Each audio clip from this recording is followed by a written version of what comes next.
All right, you all hear me loud and clear? No echo or anything, right? Let me know in the chat, guys.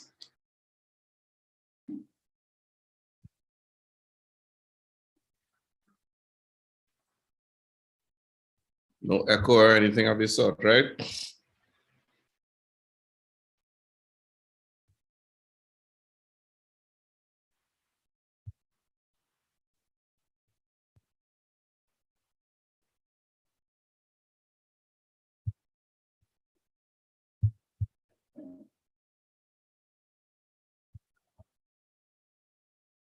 Nice.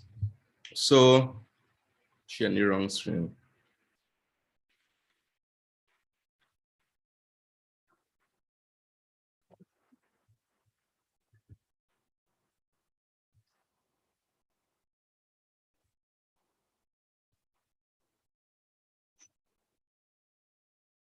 Let us first take a look at the questions, right? So we were looking at these questions here.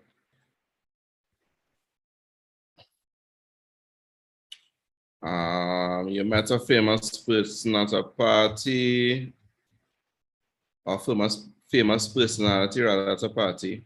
Write a text message, just send, giving one detail about the person and how you felt when you met him or her. So, as we would have seen before, that one detail could be the person's name, and how you felt as well could be feeling of excitement, feeling of happiness, etc. So, conocí a Justin Bieber en la fiesta. So I met Justin Bieber.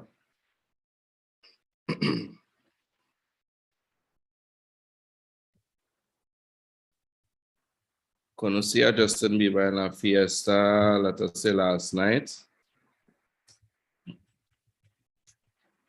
Y me sentí, I felt, using some of the same language functions, etc. that we learned. So one detail about the person you met and how you feliz, etc. to describe how exactly you felt, right?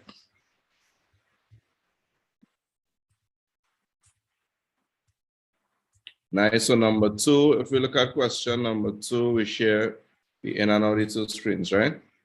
So question two states, or rather question B states, you are very sad because you had an argument with your best friend.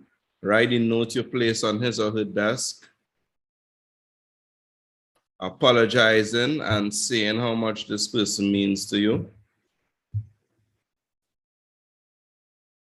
Right? Apologizing and saying how much this person means to you.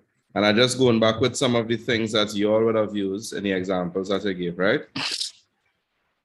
So one of the things said would have been, feel free to remind me in the Zoom chat as well. Right? One of the things said would have been, lo siento, of course, apologizing.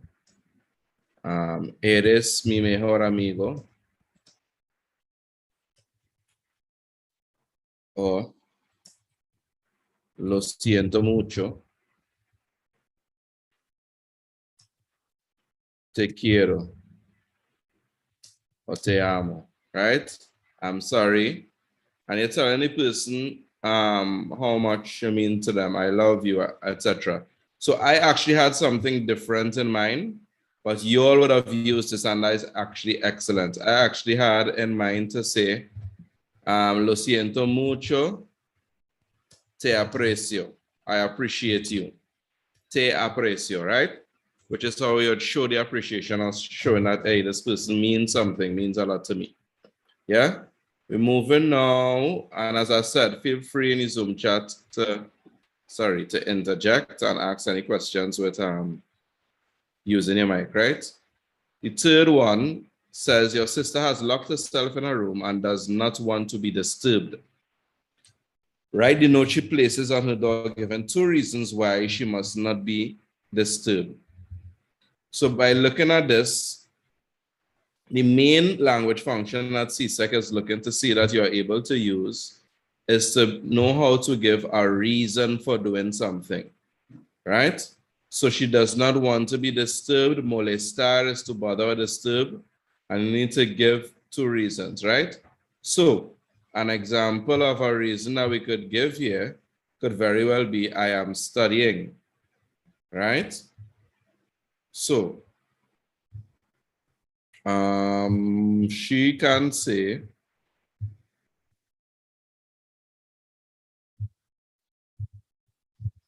no me molestes. Don't bother me.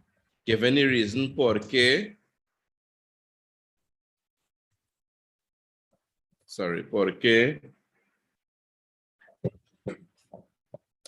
estoy concentrando.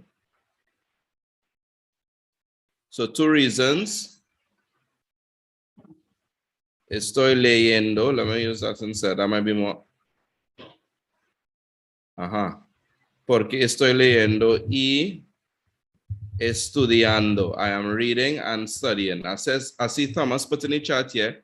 Estoy muy ocupada ahora y necesito enfocarme, to focus myself, right? So let us use Thomas' example as well. I would give the reason why, or the context by saying, no me molestes, don't bother me, or rather use the thing to show that they do not want to be bothered. No me molestes. Porque, but don't forget the porque.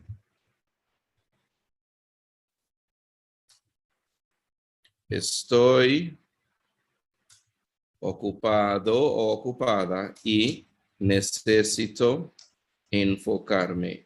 So excellent, and thank you for that suggestion there, Thomas. The third one, or D.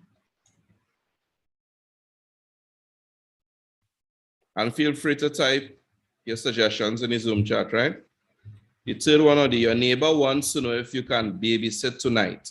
Write a text message you send to him or her asking 2 questions about the job. So this is questioning, right? Let me see, was that one of the language functions that we saw? Topics, asking questions. So that's one of the things that we saw. As I said, feel free to write your questions in the chat, right? Asking questions was one of those that we have to do. And how do we ask a question in Spanish? Did we do that, or did we figure that one out? I can't remember what suggestion I gave you all for that.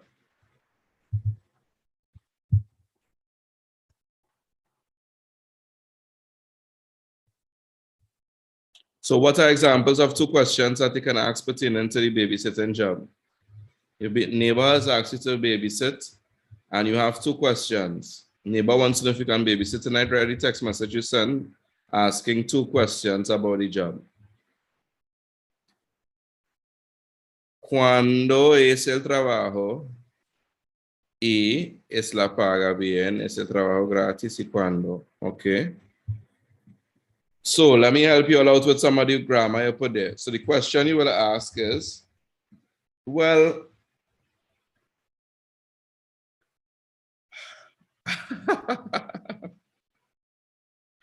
Thomas asks if the children are rude, if they're disgusting, right? Something more appropriate will be cuánto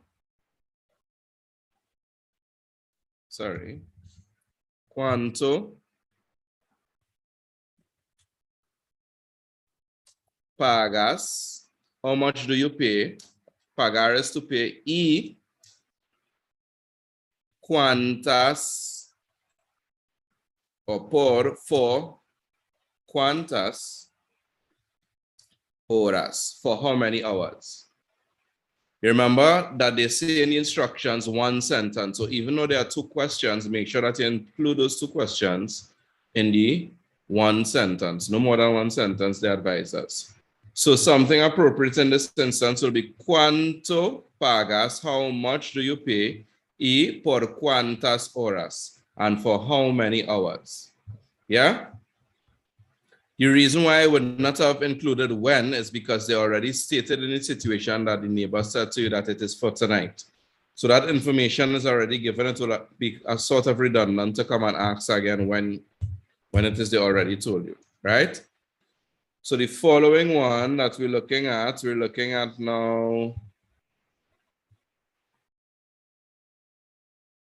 situation E. Your friend invites you to go out with his or her cousin.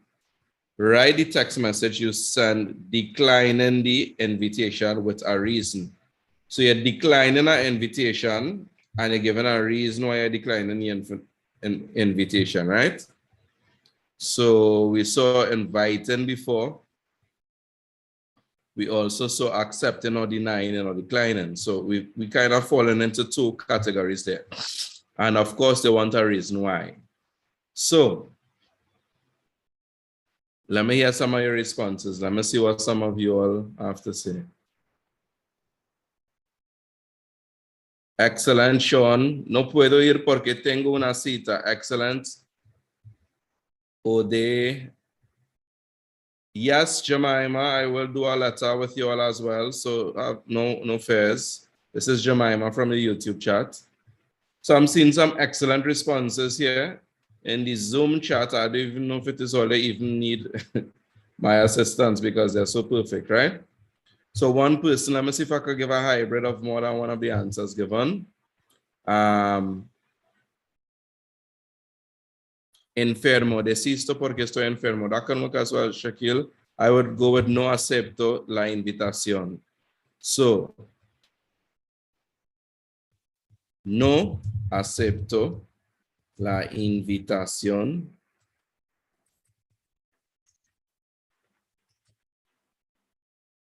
porque somebody else said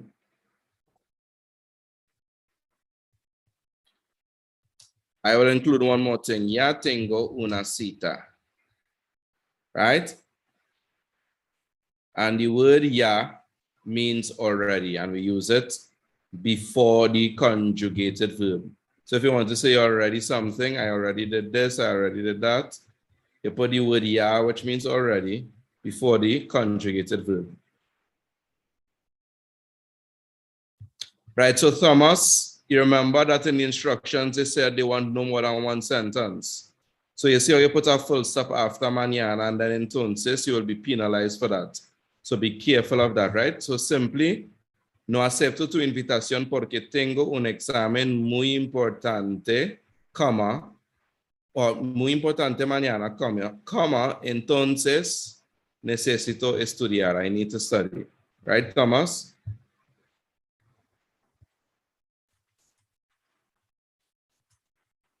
The following one says,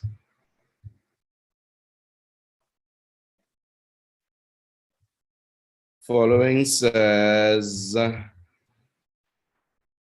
can add F now. Your family just won a vacation abroad. Write the text message you send to your friend giving two details about the vacation. So two details could be, for example, where it is you're going and who are the persons going. Or two details could be where you're going and how much time you're going for, right? So anything along those lines can be included in your answer. And you notice in all the instances, I'm not translating and saying my family did this, we are going, no. You're pretending or putting yourself in a position of having the actual conversation.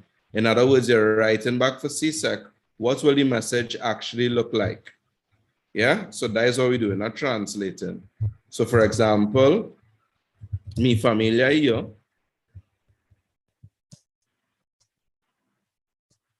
vamos a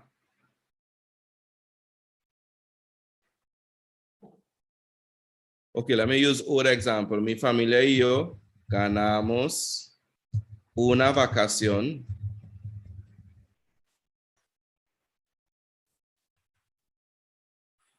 let's get that over the accent. Something.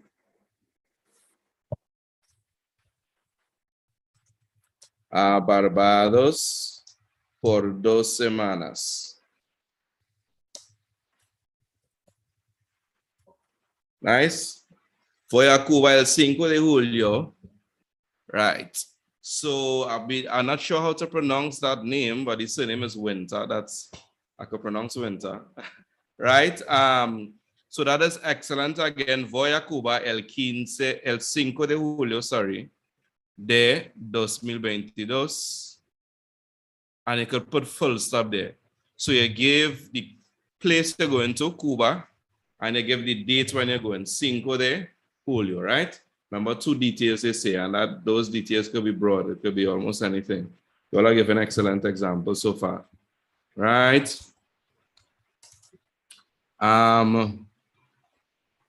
We're moving on. The next one says, your friend planned to go to a football match, but it has been postponed. Write a text message you send to him or her explaining why the match was postponed and saying when it will be held. Right? So before we go into the match being postponed and why, let me give you a little pro tip if you want to call it, yeah? So the verb to postpone is postponer, P-O-S, and then poner in front of it, P-O-N-E-R, right?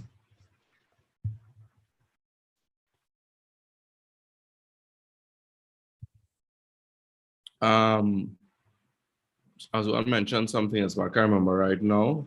Nonetheless. All right, let me just see. This is the past paper for May 2021. Sorry, I'm now seeing these things in the chat here. You all forgive me, right? So this is 2021, aka last year's newspaper.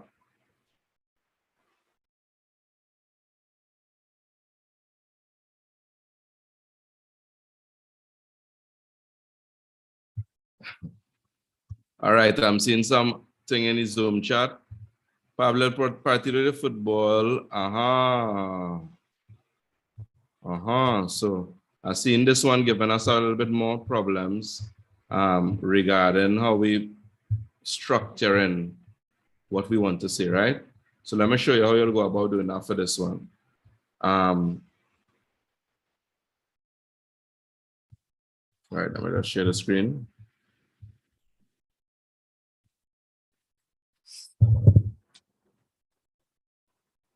One second.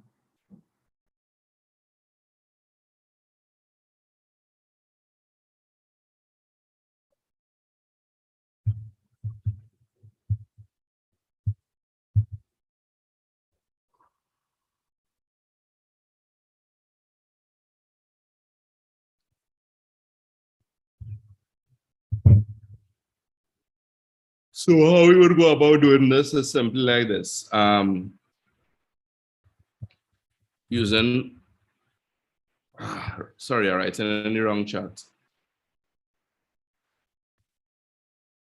So Pablo, I using some of everybody's responses. Suggestion, Pablo, el partido de fútbol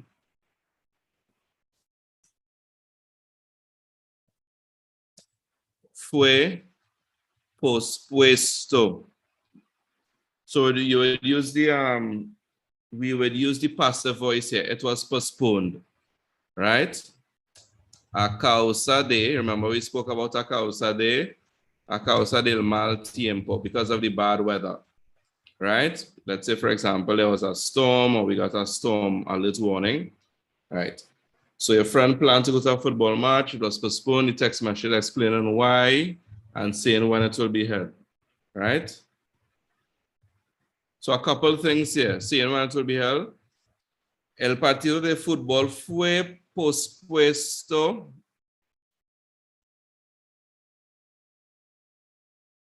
a causa del mal tiempo y la nueva fecha, the new date, es el 14 de mayo.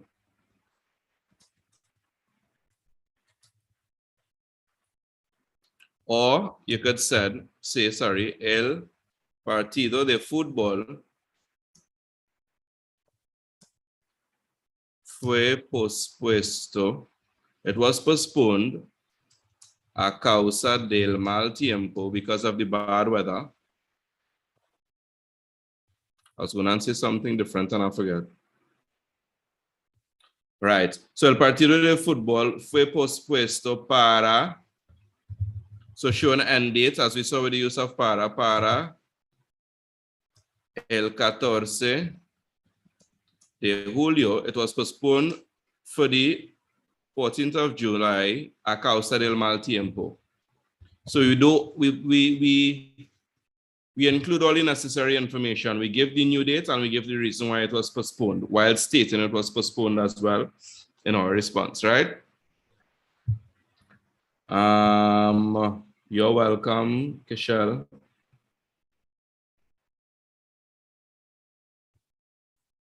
We're looking at now, so we are number 7. Let's go to a new page.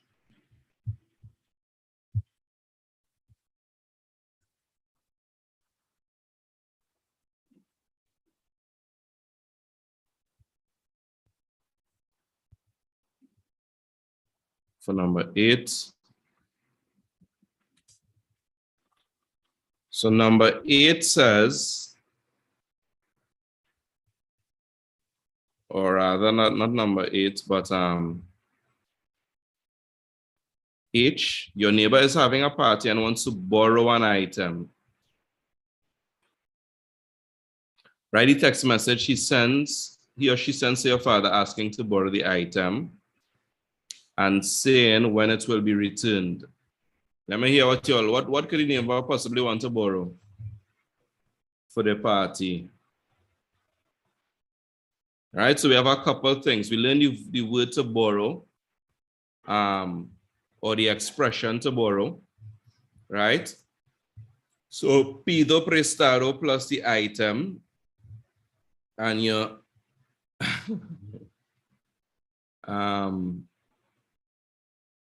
a tank of gas will be una bombona,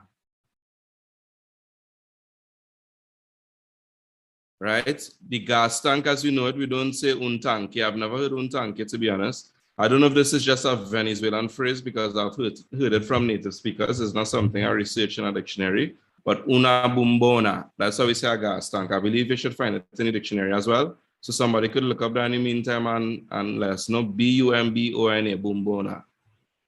Puedo pedir prestado su guitarra, la devolveré mañana. So Sean, you remember you're running the risk of translating there, Sean. So Sean Palmer says, pido prestado una caja de música de tu papá, por favor. I'm asking for a music box from your dad, please, right? The risk that you're running here, Sean, is that you're saying what you want. You need to not say from your father. You are writing a text message as if you are the neighbor writing to the dad, right? So they want to see what will the text message, what will the text message say from the neighbor to the father. In other words, that's what they're asking, right? Right, so I'm seeing different responses here. The man bringing back the 12th to me. That's a whole year if it were today. So, pido prestado tu guitarra, por favor. Can I use your guitar, please? Comma. Lo devolveré mañana. Rather, la devolveré. I will return it. La return to la guitarra, right? So we will use the verb devolver, D-E-V-O-L-V-E-R, not the verb regresar. Regresar means to return. However, we will use the word regresar. So we have 2 words that mean to return in Spanish. Well, 3 rather. We have volver and regresar, which are synonyms, meaning to physically go back to a location. But we have the verb devolver, which means to return something to the original owner or the sender. For example, a library book. Pido prestado, el libro, lo devolveré mañana. I will return it tomorrow, right? So to return something physically, like something that you borrowed, is the verb devolver, not regresar or volver, right? So be careful with that. Number 9 in the situations, guys. Number 9 says, I know everybody is keen to see the letter writing, so don't worry, stick around. You will see the letter writing very, very soon, right? You can no longer be a member of our community youth club. Write a text message sent to the president, giving reasons why you have decided to drop out.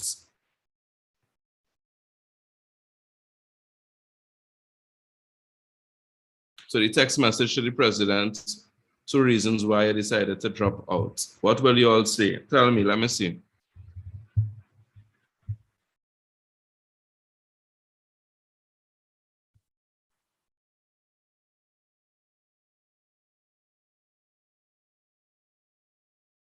Okay, I'm seeing in the Zoom chat, Remy posted, ¿puede usar tu baloncesto, por favor? Lo devolveré mañana por la noche, tomorrow night. Por la noche, right? So lo, because el baloncesto, the object pronoun will be lo, not la, right? Lo devolveré, accent on the E, mañana por la noche, right? So Ryan in the Zoom chat is saying, no puedo participar porque no tengo el tiempo y tengo que estudiar. Excellent. Excellent. Straightforward to the point, including every single aspect that they're asking for. So let us use that no puedo participar, or I will add I can no longer participate, which would be ya no puedo participar en el club porque tengo que estudiar, porque no tengo el tiempo.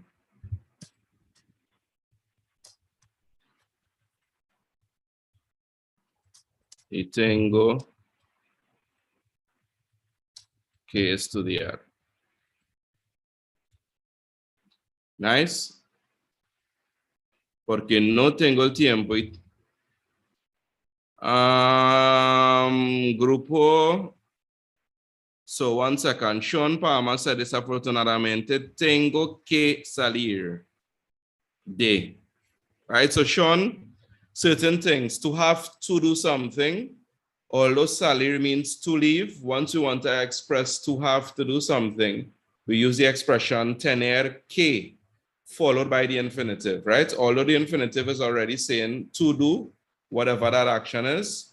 Once you want to say to have to do something, is tener que, followed by the action, or the action, the verb and the infinitive. So that should be desafortunadamente tengo que salir de. Salir is followed by the preposition de. So tengo que salir de este club porque necesito pasar más tiempo con mi familia y estudiar, and to study, right? No puedo asistir a este club porque tengo que. Once again, the same thing applies, Winter. Tengo que asistir una clase después de mi escuela y llegaré tarde. Excellent. No participo en el club porque tengo los exámenes y es muy aburrido. And it's very boring. Nice. All righty then. And then finally, number 10. But before we go to number 10, okay, nothing in the Zoom chat. Before we go to number 10,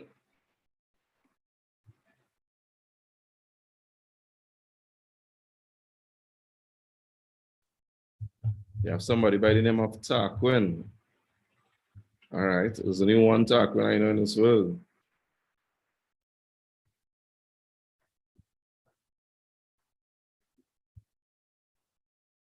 I see that Tarquin just joined the Zoom chat.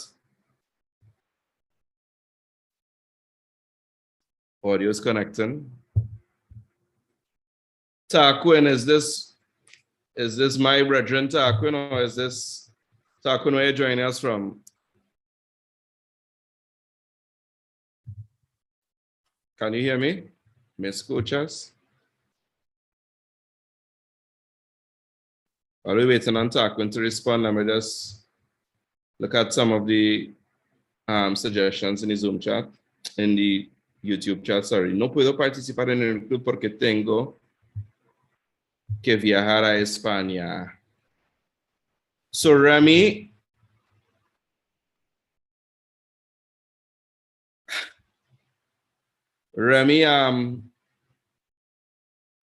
that will be only one reason given. So you have to be careful of that, Remy. Remy, in the YouTube chat, that will only be one reason given. So you'd have to include a second reason. Yeah? All right, Quinn. What's going on, buddy?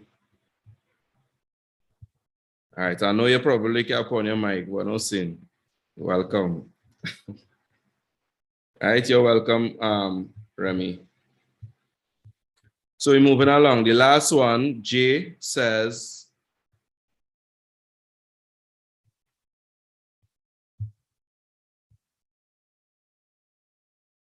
the last one, Jay says, your brother has been doing something that you know your parents will not approve of. Write the note you leave on his bed, mentioning what he is doing and how your parents will react. I'm interested to see some of the responses we have for this one.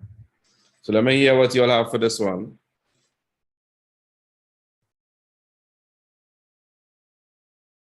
Let me give you a hint.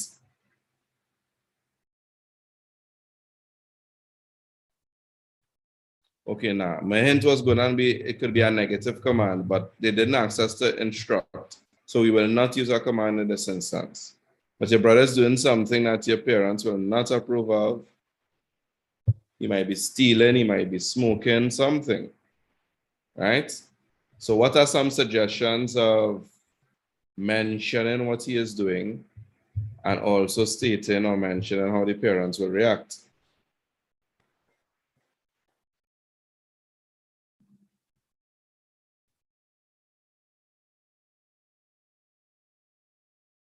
Any suggestions, guys?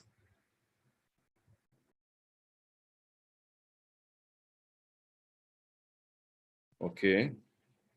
I'm seeing a response from her. I don't know if it's Ryan or Rayan. You could correct me in the chat.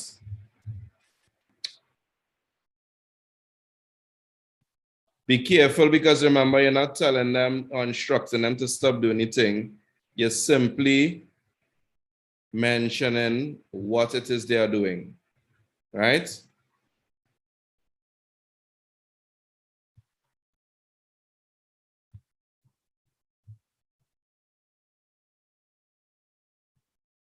Matter of fact, you may not be penalized for doing it like that, right? Deja de fumar, mamá y papá estará furibundo. Now, I'm being honest with you. This is the first time I'm seeing the word furibundo. I'm guessing it may mean furious or something. What does furibundo mean, Rayan?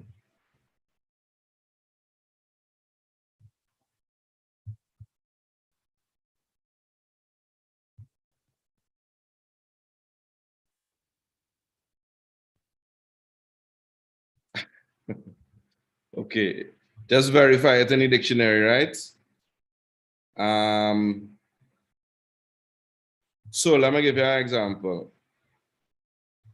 of something of a response.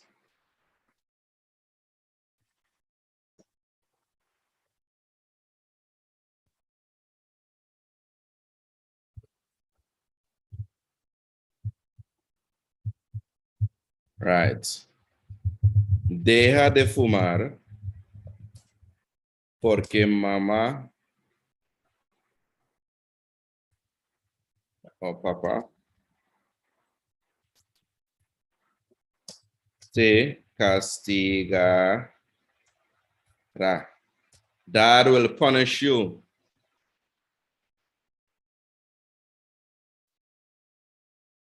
Qué un lástima que estás robando. Nuestro padre estará muy irritado, right?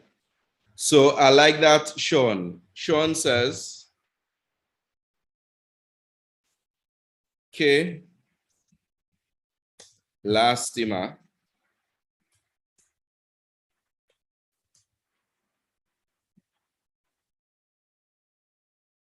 Que estás robando? What a pity that you are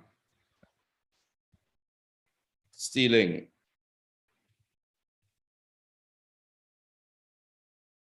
You should say por qué, because nuestros padres, our parents, estarán irritados. They would be irritated, right? Furibundos, etc. All of these are different things that can be said, yeah?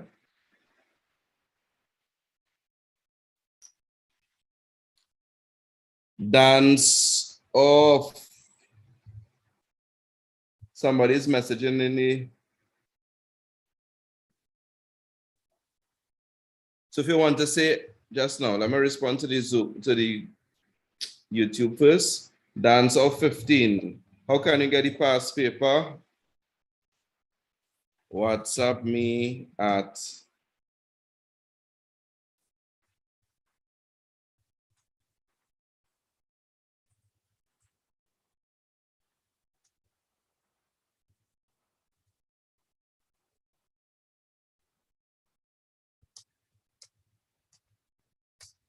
just send me a WhatsApp message and I will send that to you, right? So back to Ajante in the chat, in the Zoom chat, you wouldn't say Sabo. To say, I know that you are doing something, say. SE with an accent is how we say, I know, right? From the verb saber, it's irregular. It's a common mistake that students make that you made there, right? So I'm stopping to take any questions. Anybody has any questions they want to ask before we continue? We move into the letter.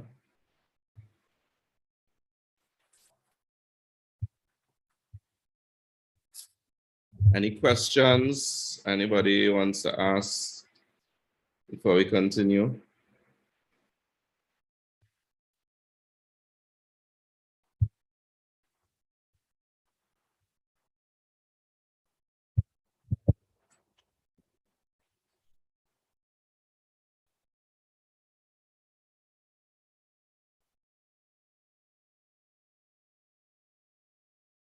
So a question comes from Sean Palmer.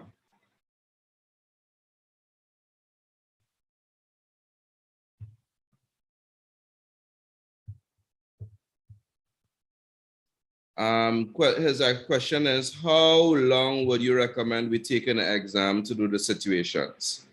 Now, I have a recommendation for each section in the exam. The exam is 2 hours and 15 minutes long, and there are 4 sections. And you also have to look over your work, you also have to read through stuff, etc.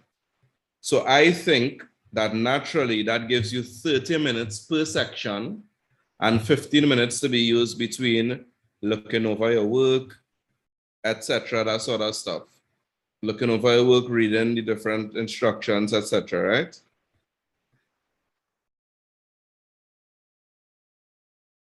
Any other question? Do you lose lots of marks if you miss? Not lots of marks. You definitely lose marks if it is you forget the accents, right? If they are not put where they're supposed to be. Definitely you lose marks for those. But I wouldn't say lots of marks. It depends on the section. So say, for example, in one section, the situations, the examiner is noticing that you're consistently leaving out accents. They will mark it as one, how to put it, Barry? They will consider, okay, this, you'll lose a mark for accents, not for missing accents in every single question that you do in these situations. So one of the critiques will be that the person has been missing all the accents. If it's in the letter, for example, they wouldn't count every single time. Oh, gosh, nah. 10 times every single line, they wouldn't count it like that, but they will count it as you mark down for missing accents, or you mark down for spelling, or you mark down for subject-verb agreement, things like that, yeah? As opposed to every single time it happens you're losing a mark, they wouldn't watch it like that. Any further questions before we move to the letter writing?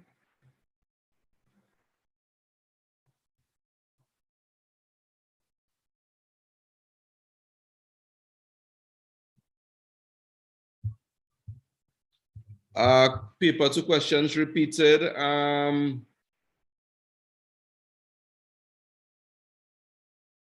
To be honest, not as much. No. Not so much like with the paper 1.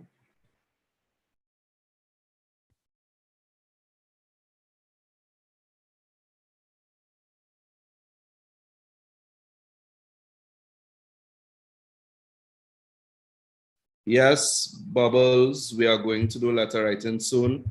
And for the persons that are in the YouTube chat, please feel free to head over to the Zoom where you could ask your questions, etc. as well. Well, you're asking the questions here too already, but you could ask it with audio.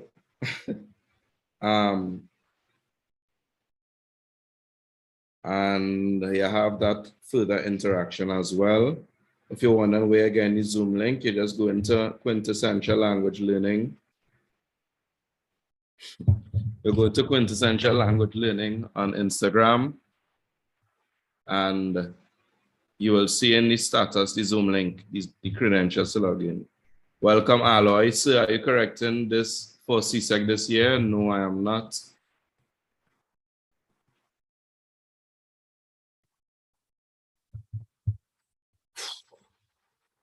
All righty then, let us move forward then, guys.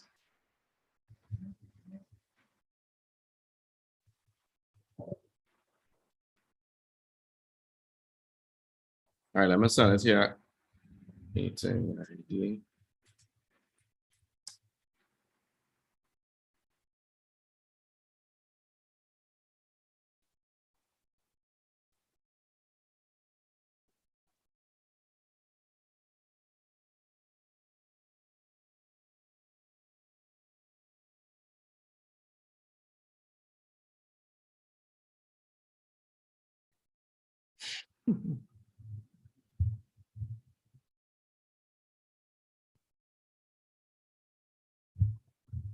So Bubbles is asking in the YouTube chat, what is the pass mark for Spanish? Bubbles, if there was a teacher or a student that knew that answer, that will be wonderful. That is one of the problems that we have with Csec, or with CXE rather, and to my knowledge, that problem has not been solved as yet. When I say problem, I mean nobody knows what exactly is the minimum pass mark, etc. for these exams and how that works out, if from one year to the next, how it changes, etc. Right? So that's one of the difficulties that we face. By the way, let me put in this plug. If it is you are not following us on Instagram, if it is you're not following us on Instagram, by all means, please go follow up on Instagram, Quintessential Language Learning.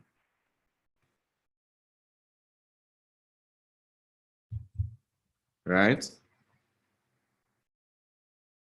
Same thing on YouTube. Go follow us on YouTube. If it is you're not following on YouTube already.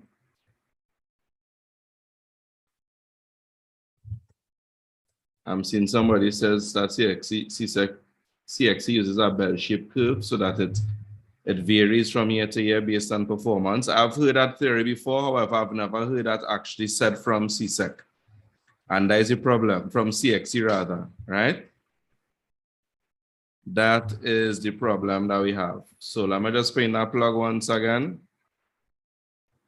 Go follow on social media platforms. YouTube, subscribe to our YouTube, follow on Instagram, etc. Right?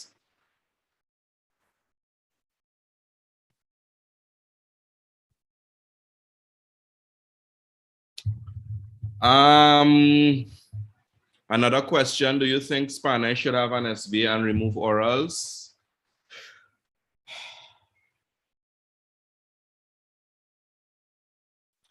I'm not sure, you know.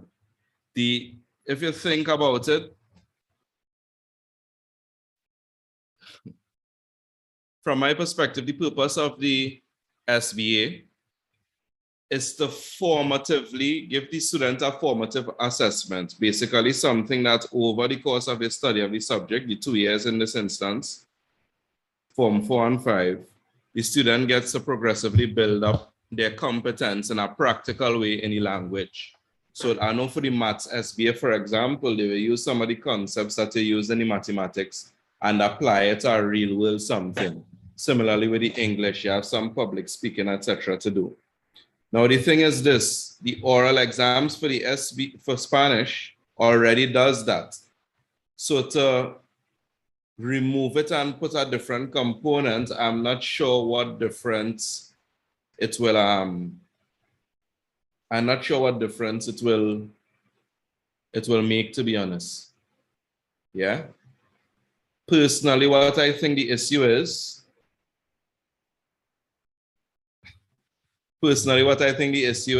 teachers and students getting sufficient time to be able to practice the oral components of the exam, which many times that is very difficult with the limited time you have in the school system. Yes, there are seeing persons joining the Zoom as well, so that are just allowing time for that. Yes, there are native speakers in my Form 5. There's one guy from Venezuela, Diego. What is the difference? How different is their Spanish? Very similar to what we learn. We learn Latin American Spanish for Csec exams as opposed to Castilian or Spanish from Spain. And the only difference will be in specific words that are used throughout the different Latin American countries. So to give you a reference point, in Jamaica, they might have, in Trinidad and Tobago, what we call maxi taxi. In another country, they might call it by a different name. They may call it bus or chichi bus, etc. That sort of stuff, right? So that is the only difference. That is the main difference. And that the specific names of things, of words for things, may vary from one country to another. There are other differences, for example, like the use of the vosotros and the vos. You would find out being used like in Colombia, Argentina, but not so much some of the other countries. Definitely used in Spain. Yeah? So that's our grammatical thing, pronoun, a specific pronoun use. Thomas, to my knowledge, no. For the purposes of Csec Spanish, we use we learn Latin American and not Castilian Spanish. So that is why you do not, on the CXC syllabus, you wouldn't see mention being made of the use of the vosotros form. If I'm not mistaken as well, it is explicitly stated on the CXC syllabus that it's Latin American Spanish that we learn. Yeah? So that is why the vosotros is left out in many aspects of the things, yeah? All right. So we go into the letter, the most anticipated section of this paper, I believe.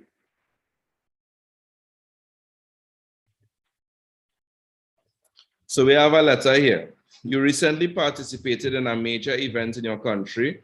Write the letter you sent to your friend in Panama, telling him or her about the event. Be sure to include why you were chosen for the event, preparations you made, details about the event, your plans to be involved in this event in the future. Excuse me. So here's the thing. I received a question on Instagram from somebody asking basically, what tense do we use for the letter? Is it that we use the past tense? And my plan was to answer that question in the chat here because if I'm not mistaken, I believe I saw the person in the chat, right, listening. If it is here, please let me know. Let me see if I remember the person handle on Instagram. In the meantime, while we're waiting on that, I want you all to think of what event can we possibly use? Yeah? Now, mind you, a lot of times, the mistake that students make when making a choice in these sorts of stuff, the mistake that you make many times is that you choose something that you cannot express in Spanish. So you're thinking in your native language, in other words. So you want to say, I went marketing, you went a speed dating event, right? Because you have ideas about that in your mind in English, but you don't know how to say it in Spanish. So what I like to say to students is this. You need to try and think in the target language. And how do we go about thinking in the target language? You use what you know in the target language and you try and communicate it. You don't have to know every single word, but the most important thing is being able to communicate what you know into the target language, using the words that you know already. Nice? We're following so far, right?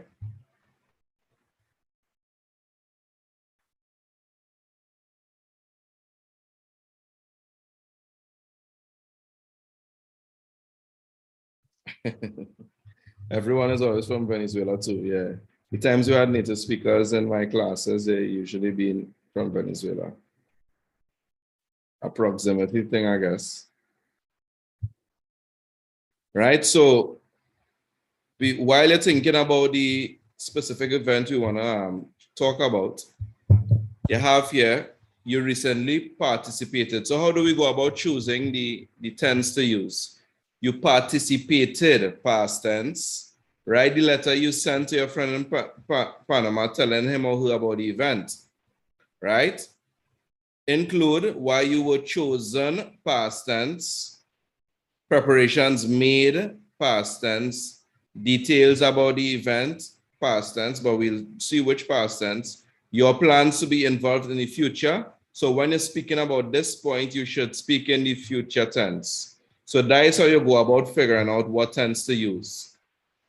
Based on the instructions, the choice of tense of the verbs used, based on the things you need to do, will give you an indication of what tense to use. So participated and what you did, why you were chosen, preparations made, details about the event, all those would be past tense. Let me stop here to give an indication of something. Details about the event could very well include a description of the place, a description of what was happening in the event, etc. Once we are given a description, physical or personality of description of thing or people from the past, that automatically cues the imperfect tense. Let me repeat that. If it is we are given a description of a person or thing in the past, a description, you're describing the scene, you're describing the people, right? Once it's a description in the past, you are using the imperfect tense. The preterite tense we use for past completed actions. And how do we know the action is past and completed? By use of certain cues in the sentence or in our speech that shows that the event was past and completed. What are those cues? Those cues are usually time-bound phrases. So for example, yesterday, last year, for 1 month, for 2 weeks, that day. Once those kind of cues are used, that day, last year, yesterday, last month, for 1 week, etc. If you notice in every single example I gave, you are hearing of a time frame that is within a time period. It is encapsulated within a time period, right? So because it's a time period that has a beginning and an end, that is the indication to us, hey, you need to use the preterite tense. But if we describe in somebody, describing the scenery, we use the imperfect tense. Yeah? I'm seeing a suggestion of a drawing event, participated in a major event in your country. So let us say a drawing competition. Why you were chosen, preparations made, details about the event, plans to be involved in the future. So let's go with that. I'm not seeing any further suggestion. So let us go with our drawing competition. Nice. Let me just bring up my screen. Nice. So we're writing it on the spot, guys. I did not prepare for this beforehand.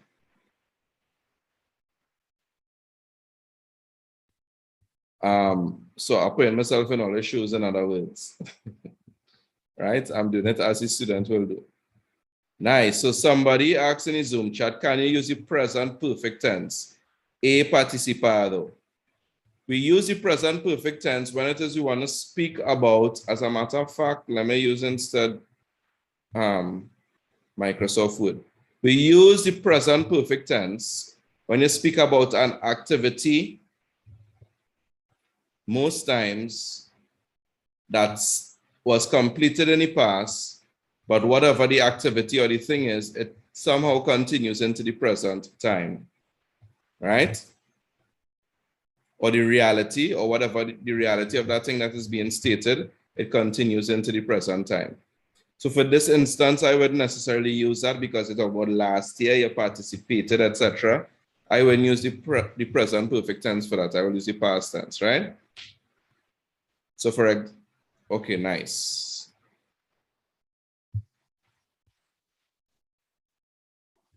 So we're going to share. Where is it? Where is it?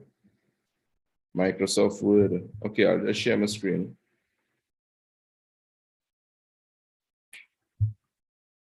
Right, so everybody's seen my screen?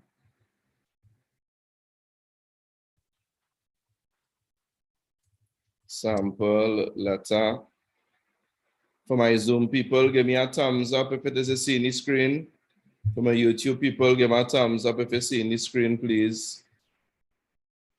You should be, well, you should be seeing a Microsoft Word page. Nice. You should be seeing Microsoft Word with sample letter.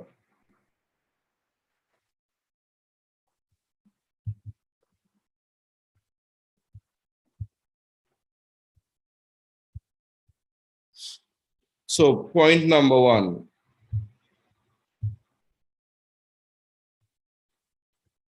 The first thing to note. Now, I have reached a stage where I don't know how to stress it again to students. I don't know.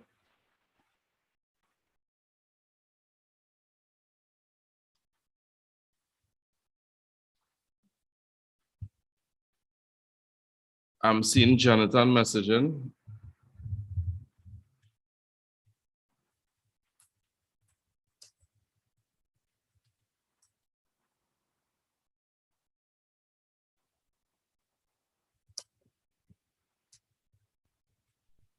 Right. I comment to a question in the YouTube chat shortly, right? So I cannot stress this enough to students. There's a simple format that CXC prescribes, and not as best as possible. You are not to stray from that format. Now, okay. Now I know that we have persons from different schools, attending different secondary schools from different countries, and different teachers might suggest and say different things.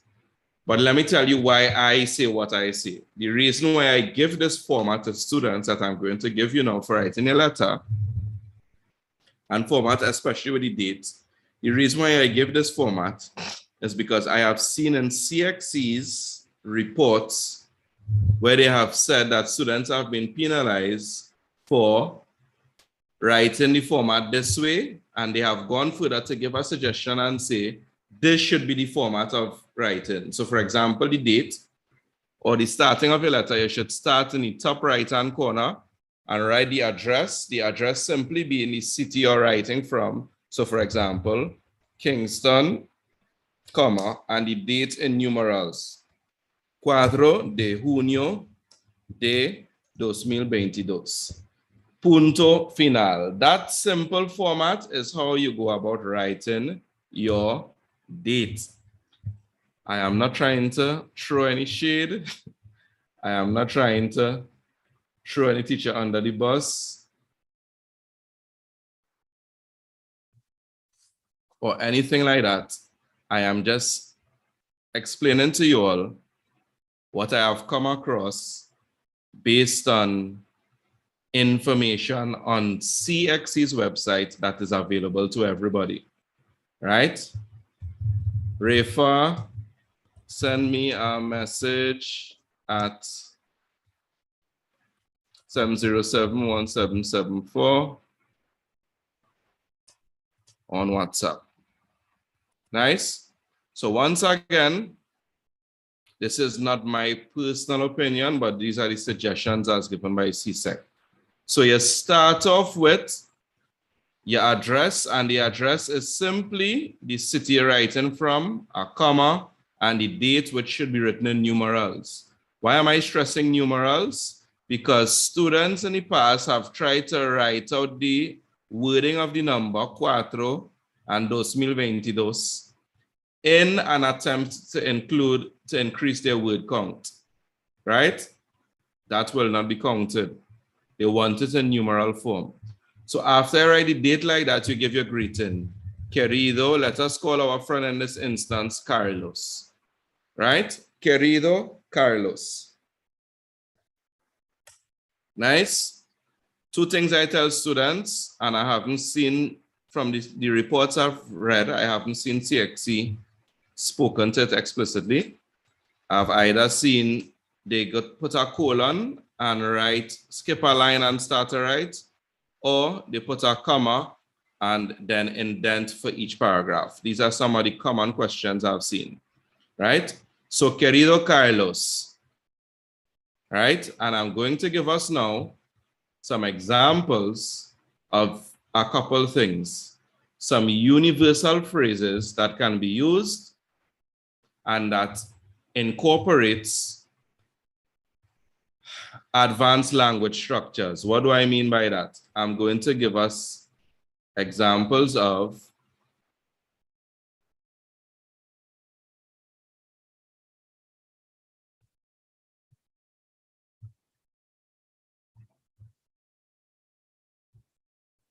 one second. Right.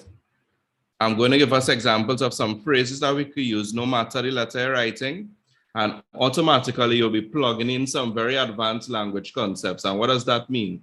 Once you use an advanced language, automatically CXC go and push your mark up. You will be considered as showing mastery of language, and you're automatically putting yourself in the highest bracket of marks you could possibly get. Close to total, between 2 marks of total, from the start, from the get-go. Right? So please just keep that in mind, right? So, hace un rato que no hablamos. It's been a while since we haven't spoken. Espero que todo esté bien contigo y tu familia. I hope that everything is fine with you and your family. So we have an idiomatic expression here, hace un rato. You're getting marks for using idioms, or you're putting yourself in the range of high marks for using idioms. We have the use of the present subjunctive, which is followed by a verb expressing a hope or a wish or a want. Espero que, followed by the subjunctive. Right? I'm seeing persons putting things, ha pasado tanto tiempo desde nuestro último contacto. So much time has passed since our last contact. All of that could be used. By all means, your teacher would have taught you some, but I'm giving you some as well if you haven't received.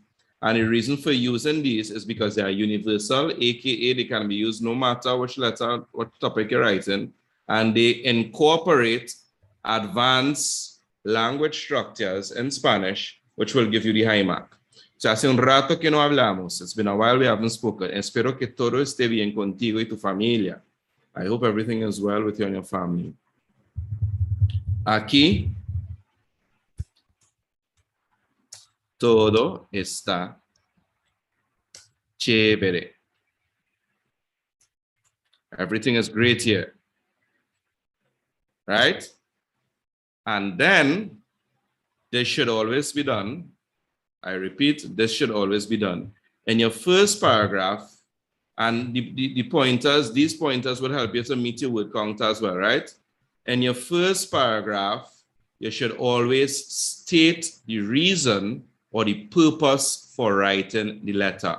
So, te escribo, I write you, para contarte, to tell you, sobre una competencia de dibujo. I'm writing to tell you about a drawing competition. And let me rewind a little bit here. Earlier in the YouTube chat, somebody had asked me, what if you didn't know how to say competition? What else would be suitable? So once again, I always say to students, let us put ourselves in a real world scenario in the exam and you don't know how to say, you don't know at all, right? Yes, concurso is a synonym for competencia. Concurso or competencia could be used as competition. But you may not know any of these words. What could you say instead?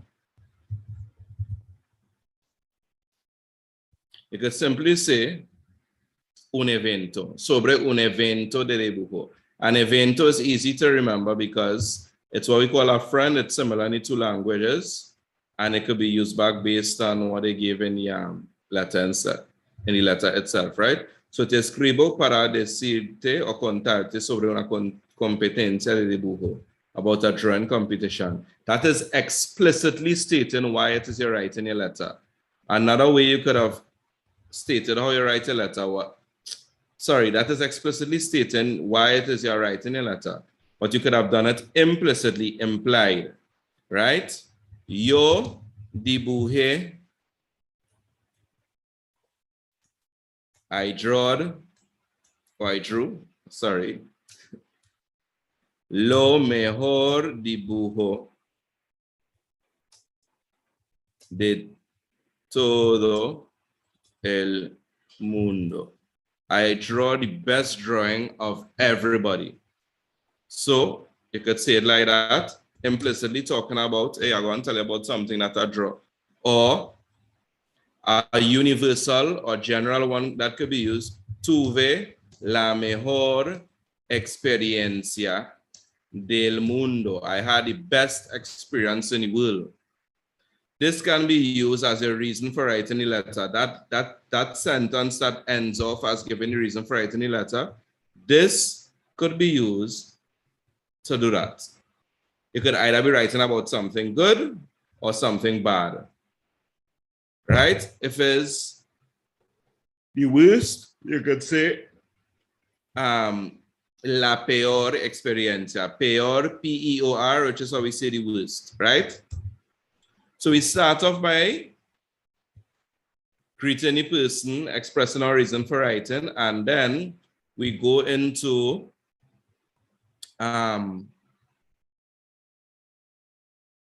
stating the reason for writing a letter, which is how you should always end off your letters, right? Always end off your first paragraph. Always end it off by stating the reason for writing.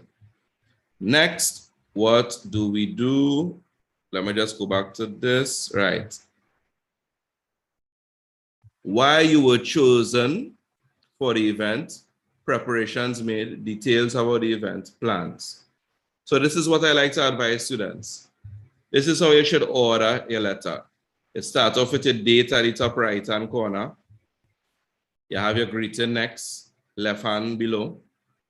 First paragraph of your letter should be inquiring about the person's well-being and stating the reason for writing, which you see we did. We inquired about the well-being. I hope that everything is good with you and your family. Everything is good with my family. It's been a while since we spoke. And then you state the reason for writing. Te escribe para contarte. I'm writing to tell you sobre una competencia de dibujo. Next, what should we do? I like to say to students, points 1 and 2, including body paragraph 1 of your letter. Points 3 and 4, include the details of those in body paragraph 3. And then you have a conclusion. So your letter should look like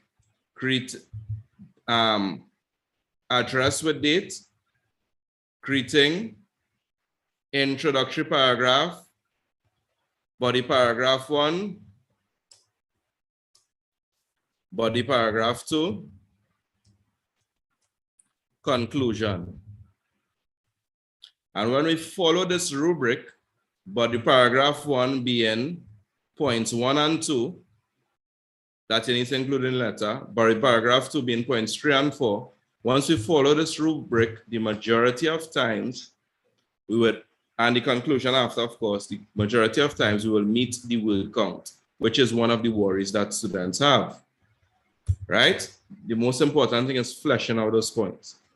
So in body paragraph 1, we should include why you were chosen for the event and the preparations that were made for the event, right?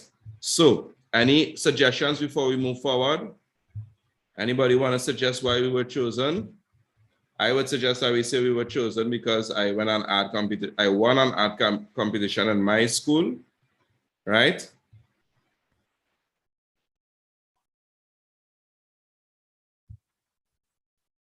And I was able to go in the national competition or something. So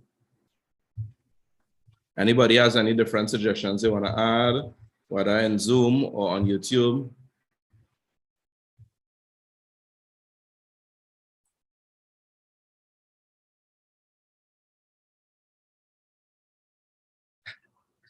Jelini scholarship. Jelini, don't worry, everything will be posted on YouTube after, right?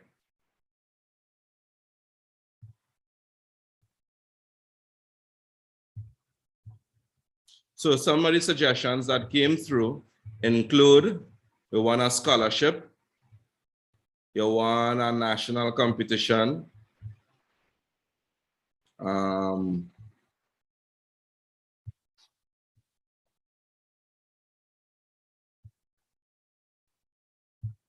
okay, so yo gané un concurso de arte en mi colegio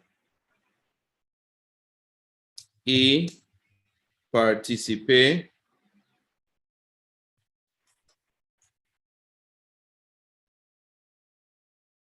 okay, so let me just verify. We included how you got chosen, preparations made for the event, right? Yo gané un concurso de arte en mi colegio y fue aceptado a la competencia o fue elegido. I was chosen. Now, ladies, fue elegida if it's a girl writing, right? Gané un concurso de arte y fue aceptado a la competencia nacional de dibujo. I was accepted or I was chosen to the national competition, right? Let me just check something here. I forgot to indent. Right, to indent to show a new paragraph, right? Después, yo tuve que practicar mucho para preparar. I had to practice a lot to prepare para la competencia nacional. I had to practice a lot to prepare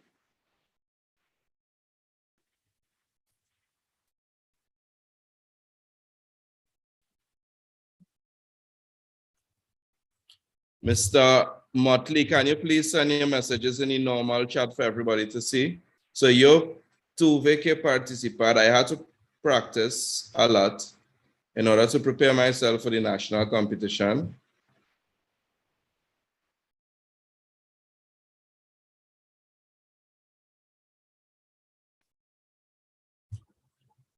Motley says, me eligieron además, verdad. What do you mean by además, verdad, de Motley? Me eligieron means they chose me, right? While they're writing that for me, I'm going to address something I'm seeing in YouTube. On YouTube, someone, Kishel says, my classmates would talk and show my art to each other and would also show the teachers too. Now, Kishal, that is a wonderful thing to express in English. But whenever we are thinking of what to write, we always need to think, can I express this in the target language in Spanish? And is a key thing, mistake if you want to say, that students do. They are thinking in their native language, they're thinking in English, and naturally we know so many more words in English. Naturally, we know how to express ourselves so much more in English. And then you find a problem now every time you're trying to put that into Spanish. So you need to be always trying to think of the target language and not the English, not your main language. Always think, can I say this? Can I express this in Spanish? And use those things that you can express in Spanish, right? So yo tuve que practicar mucho para preparar para la competencia de nacional. I had to practice a lot, right? Instead of fue aceptado, you could say, me eligieron. Yes, Motley, right? So I had to practice a lot for the competition, the national competition. Yo practiqué, or you could say I drew,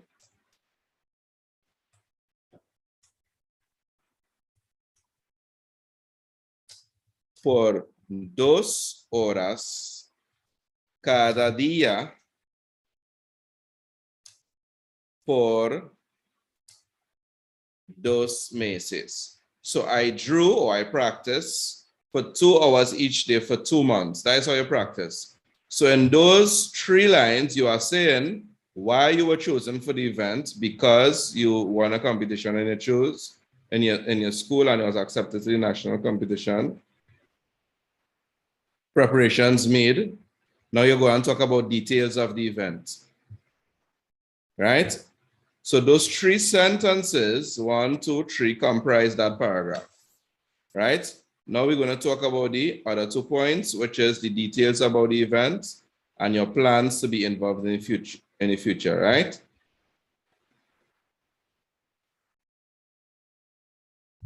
So details of the event. La competencia nacional. To take place is the expression tomar lugar. So you're going to say it took place. Tomó lugar en el Hotel Hilton, in the Hilton Hotel, just to give a place. And give her any date, el 20 de junio de 2021. So you just give a specific date, right? And the date must be in the past because you're writing about the past, right? So la competencia nacional tomó lugar en el Hotel Hilton el 20 de junio de 2021. The competition took place in Hilton Hotel 20th of June, right? Details. That's one detail we give. Where it took place. We also talk about when it took place, right? Remember, we stated the fact that you won, right? Because if we una experiencia, using the same thing again, not the same thing, inolvidable. It was an unforgettable experience, right? Había, from I, there was, imperfect tense, mucho, so or rather, el hotel, the hotel era was muy lujoso. The hotel was very luxurious, and I'm using the imperfect tense era here because we're talking about the past, a description in the past. Y todos los participantes eran muy dedicados y amables. So the hotel was luxurious. Participants were very dedicated and nice. They were friendly to me, right? Después de 6 horas, after 6 hours of competition, de competencia,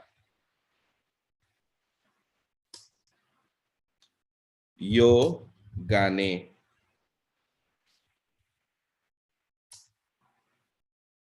El premio de primer lugar. Or the prize of, I won the prize of el premio de, okay. Or del mejor of the best dibujo. I won the prize of the best drawing. How did you feel? Me sentí orgulloso.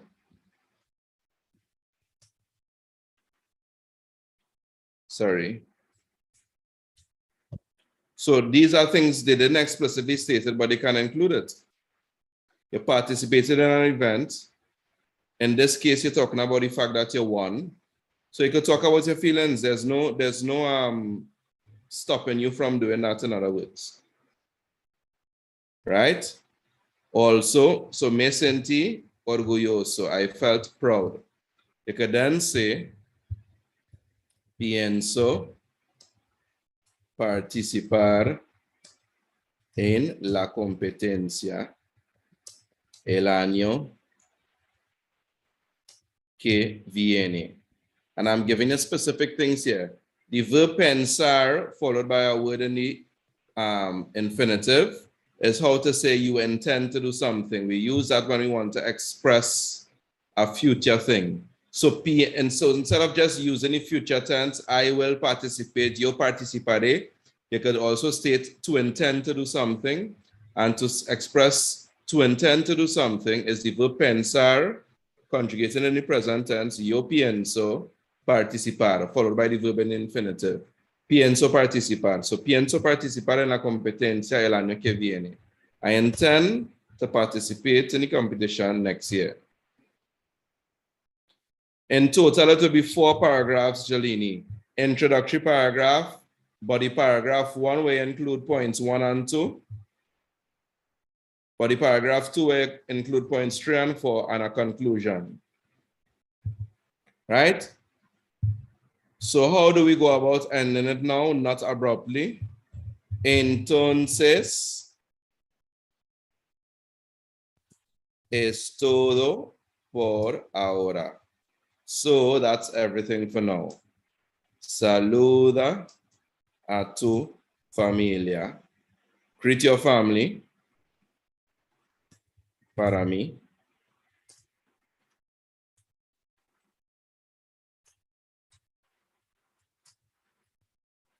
And you could ask a question like, entonces es todo por ahora. You could ask something like, ¿qué? And this is universal as well. Piensas de mi experiencia. What do you think about my experience? Right? Saluda a tu familia para mí. Escríbeme pronto. Something is wrong here. I forget what the R.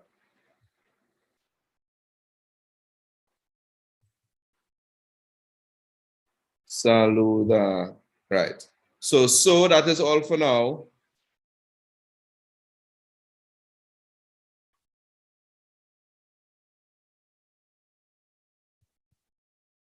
One second, Ryan, I'll address a question. So that is all for now. What do you think of my experience? Greet your family for me. Write me soon. Abrazos.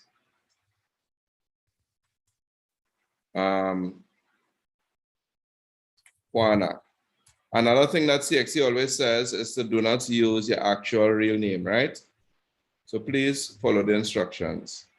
So let us see the word count first and foremost, and then I will answer a question, Ariane.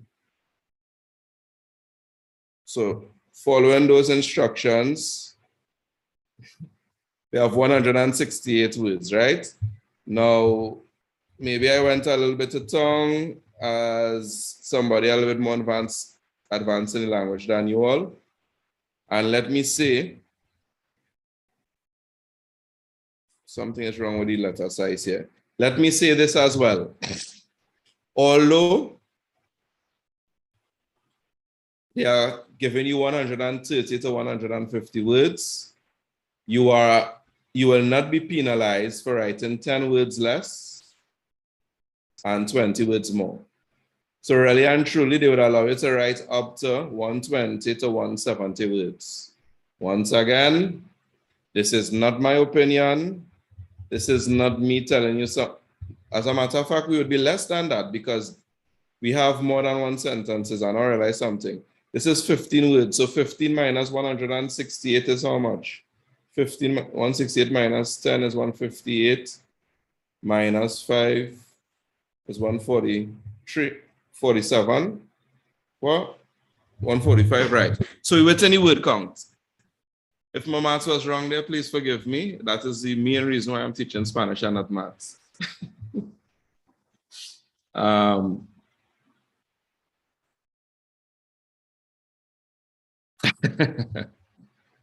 Right?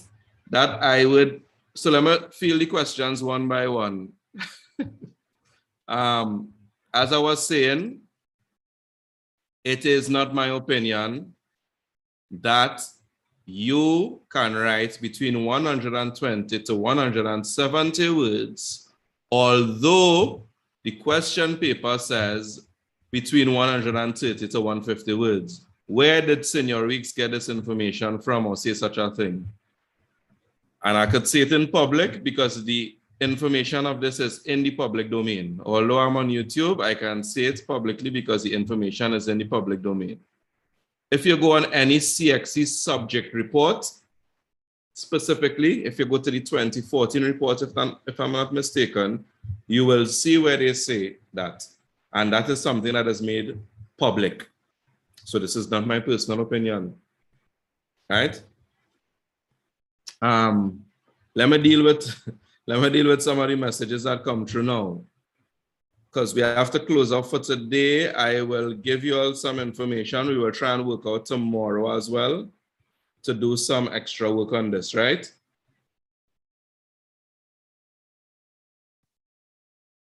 So when you talk about feelings in the past, let me bring up this, sorry. When you talk about feelings in the past, you use imperfect or strictly preterite like me senti. When you're speaking about feelings in the past, you use the imperfect, me sentia. Once you talk, before I set your descriptions of people and places, etc. Also, when you're talking about the weather in the past, when you're talking about feelings in the past, that triggers the use of the imperfect tense, right? I also saw a question on YouTube.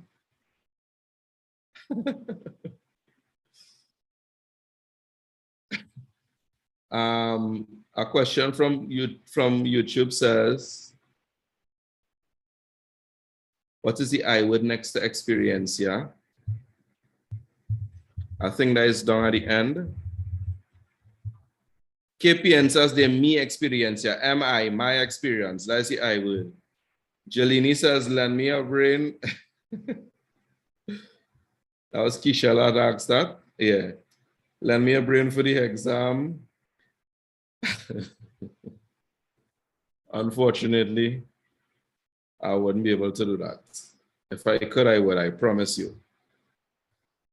But the reason why, let me give all you, well, my story is usually inolvidable means unforgettable, right? Here's the thing, right? Technology can be a blessing and a curse. I need to do a video about this. Technology is a blessing because you all have avenues, you all have apps, you all have so many different things at your disposal because of technological advancement to help you to develop any language to become bilingual in a shorter space of time, to become bilingual without even ever leaving your country. So Google, I will never tell people use Google Translate because they're just giving yourself a finished product without learning. But that same technology that gave us things like Google Translate is a curse.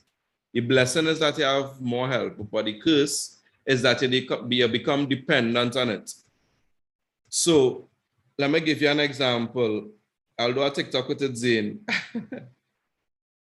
Let me give you an example, Jelini, and why I was able to do these things without using Google or Google Translate, etc. In my days, you know, those days when dinosaurs used to roam the earth and stuff, when I was a student doing Csec Spanish, we didn't have Google Translate. The dictionaries we used would have been physical dictionary. And let me give an example. If I want to know how to say for in Spanish, for example, F-O-R, I would go in the English-Spanish version of the dictionary, look for the word for, and they would give me about 20 different definitions. They would give me all the different uses of por, all the different uses of the word para to mean for. And I would have to take my time and painstakingly read through all of those. So it is easy for somebody to say, oh, long time you all were at a disadvantage to learn the language, to learn Spanish. But that disadvantage of having to go through the painstaking process would make me learn a lot of things by the way, what you call incidental learning. So in searching and combing through to find the correct context, because I'm not just looking for the word for and it's a pour, I would have to read the example of the sentences to see which sentence fits the context that I am trying to use my word for. And in that instance, I am learning so much things, by the way. I'm learning extra vocabulary, by the way. So I might see a word that I met somewhere else and I'm like, hey, I see that word before. That is what it means. And this sort of stuff would have been happening on repetition. You see, the mistake that students don't realize is that learning a Spanish entails developing different skills. And to develop any skill, you have to practice. And that practice takes time. It takes a lot of failure. It takes a lot of repetition. So what my purpose is here is giving you the tools to fast track your learning and your exam preparation after the fact, after you would have done the preparation for Csec Spanish previously for the past 2 years, right? So guys, take the things that I've shared with you today, and I suggest that you put it into practice. How do you put it into practice? Between today and tomorrow, practice some past paper questions, practice some letters. I was having a conversation with one of my students or past students. I wouldn't call her name, but she was practicing a letter and hours she spent, and she only reached paragraph 1. You will never know every single word for everything in Spanish. What you need to do is use what you know and try and communicate the same thing in that. So you see the same advice I was giving when I say don't try and put it into English, which is what students do sometimes. They try and put everything into English and then transfer it into Spanish. But automatically you know so much more words in English. And then when you try and put that into Spanish, you're putting yourself in a place of having to use the dictionary as a crutch. So don't do that. Try and express it in Spanish the first time around. Go through the painstaking process. I don't know this word, but I know another word that can communicate the same idea, and go through that process. Use the rubric. Introductory paragraph, using these phrases that I'm going to learn off, so I know it's in the back of my memory. I don't have to go and look back in my book. I learn off these phrases by heart to start. I learn off these phrases by heart to conclude my letter. And for body paragraphs 1 and 2, I include points 1 and 2, points 1 and 2. State and explain. State and explain. What do I mean by state and explain? State. I won a competition. I was accepted to the national competition. I had to practice and you explain 2 hours a day for 2 months. Explanation, you state the thing and then you explain based on what you state. The competition took place in Hilton Hotel, and then you explain. It was a wonderful experience. The hotel was luxurious. The participants were nice. State and explain. That is how you beef out what you want to say in your body paragraphs, or in your paragraphs rather. State and explain, right? And follow the rubric that we have seen. Thank you, Jelini. That is so true. Rafa said the dinosaur days, YouTube or even Google wasn't even that helpful as it is now. Listen, I remember when YouTube came out, I was in Form 4, that's 2005. All I could do the maths and figure out my age. Form 4, 2005, when YouTube came out, I'll never forget that. Before that, you started to go on sites. I was really into Jamaican music and stuff, and I used to go on those sites, dance or reggae.com, to see the little video of things and happening in Jamaica. But when YouTube came, all of that together, you get music videos, everything. Yeah? And it was amazing. It was amazing, but I never envisioned that it would reach to here, right? Jelini, Jelini Best, thank you once again. Share, share, share. Subscribe if you are not subscribed. Send your friends to look at this after, right? I'm not seeing any messages in the Zoom chat. I'm not seeing many messages in the YouTube chat. So you are welcome to Shana. You are welcome, Jelini. You are welcome, everybody that is here. Zane, I appreciate you tons and tons, bro. Zane is our past student. Zane don't even have to be here, but Zane chooses to be here. So I appreciate that a lot, Zane. Yeah, guys. Please go on Instagram, Quintessential Language Learning, and like the page. Please go on YouTube and subscribe. And in that way, bendiciones a ti también, Jonathan. In that way, you will be up to date about what time we're looking at doing this thing tomorrow, right? So go over there, and there you would be able to be in contact, right? Any further questions? Nice. Any further questions, guys? You're welcome, King J. All right, we as I say, we had a lot of technical difficulties today. We'll make it simpler tomorrow, and we're going through. I owed you all 2 hours. 1 hour was taken out, and some other hours for some other minutes for some technical difficulties.